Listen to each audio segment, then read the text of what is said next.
Muy buenas noches, mi nombre es Isabel Cristina Martínez, soy estudiante de tercer semestre del programa de Medicina Veterinaria y el día de hoy les estaré hablando sobre las iniciativas para la paz que han sucedido en Colombia, como parte de la asignación de la materia de Cívica y Constitución. Hay que iniciar hablando que las iniciativas para la paz en el país principalmente se pueden dividir en dos y son a nivel nacional y a nivel comunitario.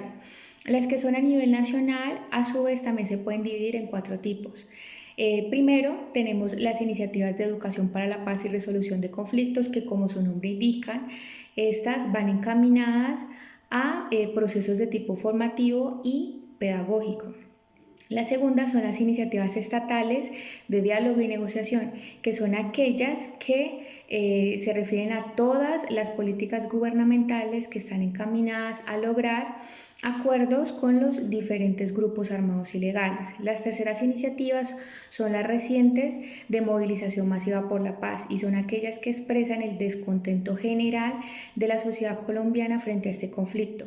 Y las cuartas son las iniciativas de coordinación nacional y regional, que son aquellas que agrupan a distintas ONG a nivel nacional y regional, que, coordinan ciertas agendas para consolidar procesos de construcción para la paz. A nivel comunitario, y hay que hacer énfasis, es que estas son las iniciativas que más impacto han tenido y son las siguientes. Son iniciativas de paz y desarrollo, que son aquellas que promueven en zonas de alto conflicto que se pueda promover una vida digna de sus habitantes.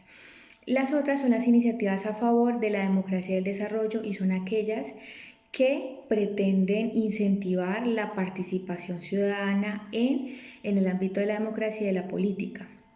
Las iniciativas de base en resistencia a la violencia y el conflicto son aquellas que suceden en zonas de alto conflicto en la cual, su sociedad, su comunidad las toma a modo de su defensa.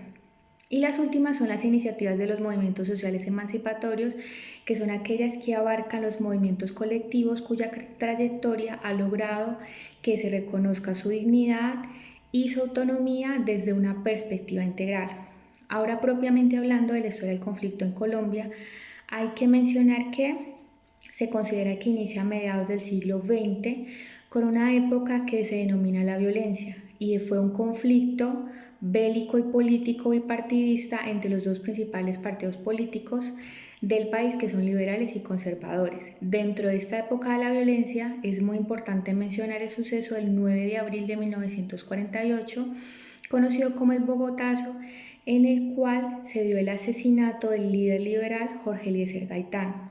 Este suceso desencadenó una serie de disturbios en la capital que se distribuyeron a lo largo de todo el país y agravaron todo este tipo de conflictos violentos, y a su vez este suceso se considera como tal el que permitió el nacimiento de las autodefensas campesinas y las guerrillas liberales y comunistas. También hay que nombrar otro suceso importante para la historia del país, y es que en 1953 el general Gustavo Rojas Pinilla dio un golpe de estado para asumir la presidencia. Pero también hay que nombrar que durante su gobierno se dio el primer proceso de amnistía en el cual guerrilleros liberales dejaron sus armas, las entregaron propiamente. Para darle solución como tal a esta época de la violencia, se dio el Frente Nacional, que es un pacto político realizado entre liberales y conservadores para turnarse la presidencia del país por un periodo de 16 años, e inició de la siguiente manera. En 1958 asumió la presidencia liberal Alberto Lleras Camargo hasta el 62. Del 62 al 66 la asumió el conservador Guillermo León Valencia. Del 66 al 70 la asumió el liberal Carlos Lleras Restrepo, y del 70 al 74 la asumió el conservador Misael Pastrana. Hasta aquí como tal se considera el Frente Nacional. Se caracterizó por una naturaleza excluyente, y por lo cual aquí, a partir de este proceso, se dio el surgimiento de las principales guerrillas que hoy por hoy conocemos, que son las FARC o las Fuerzas Armadas Revolucionarias de Colombia, el ELN, que es el Ejército de Liberación Nacional, EPL, que es el Ejército Popular de Liberación, y el M-19, que es el Movimiento 19 de Abril. En el gobierno del conservador Belisario Betancourt, que fue de 1982 a 1986, se impulsó un proyecto de ley de amnistía que se convirtió propiamente luego en una ley en el año de 1982 que buscaba la desmovilización de los grupos insurgentes, y también se crearon comisiones para la paz para un acercamiento con los principales líderes guerrilleros. Hay que nombrar que el 28 de marzo de 1984 en el municipio de La Uribe Meta se selló el primer acuerdo de cese al fuego con las FARC. Este acuerdo pretendía una modernización de las instituciones, fortalecer la democracia y garantizar la participación política de los integrantes de esta guerrilla. También es importante mencionar que en este gobierno se reconoció a la oposición como un actor político, y a raíz de los diálogos nace la Unión Patriótica, que fue el partido político de las FARC junto con otros sectores sociales. Pero durante los próximos años se dio un exterminio sistemático de la Unión Patriótica por parte de sectores radicales del país. El M-19 y el EPL se aliaron para dialogar con el gobierno, y estos diálogos concluyeron como tal con la firma del acuerdo de cese al fuego el día 24 de agosto de 1984. Los acuerdos de paz como tal llegaron a su fin en el año de 1985 por el incumplimiento de lo pactado por parte del gobierno de las garantías para que los integrantes de las guerrillas ejercieran en el ámbito político, y también por ataques a la población civil y la acción de los paramilitares. Es muy importante mencionar que en este año, en noviembre de 1985, se dio la toma al Palacio de Justicia por parte del M-19, que también significó uno de los más trágicos sucesos a nivel de guerrillas en el país. En el siguiente gobierno, pero digamos el siguiente gobierno fue del 86 al 90, que fue del liberal Virgilio Barco. Bajo el programa de Iniciativa para la Paz se logró la desmovilización del M-19 el 9 de marzo de 1990 y del EPL el 16 de mayo de 1990. Estas siguientes elecciones presidenciales, las del año de 1990, se consideran como una de las más sangrientas y trágicas en la historia del país, y es por el asesinato de 4 candidatos presidenciales, 2 de ellos que pertenecían a la Unión Patriótica, Jaime Pardo Leal y Bernardo Jaramillo Ossa, asesinados respectivamente en el año 1987 y 1990.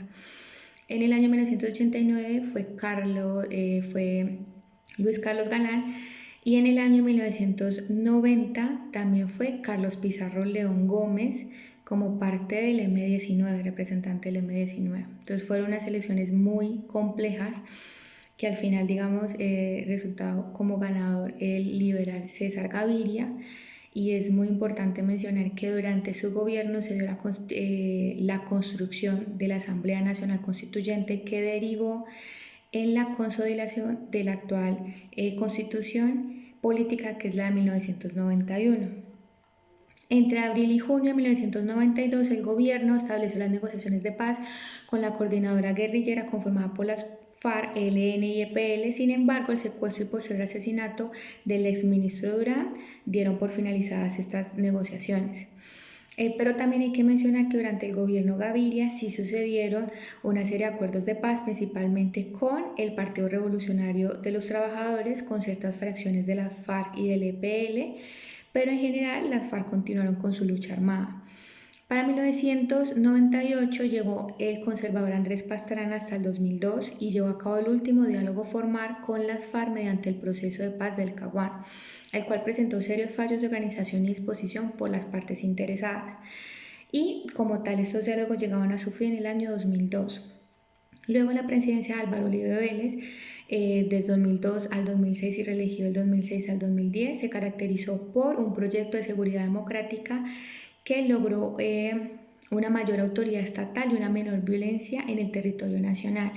Y también celebró acuerdos con los grupos paramilitares, y por medio de la Ley de Justicia y Paz del 2005 se desmovilizan alrededor de 3.000 integrantes de las Autodefensas Unidas de Colombia, AUC, y también se entregan los principales líderes paramilitares.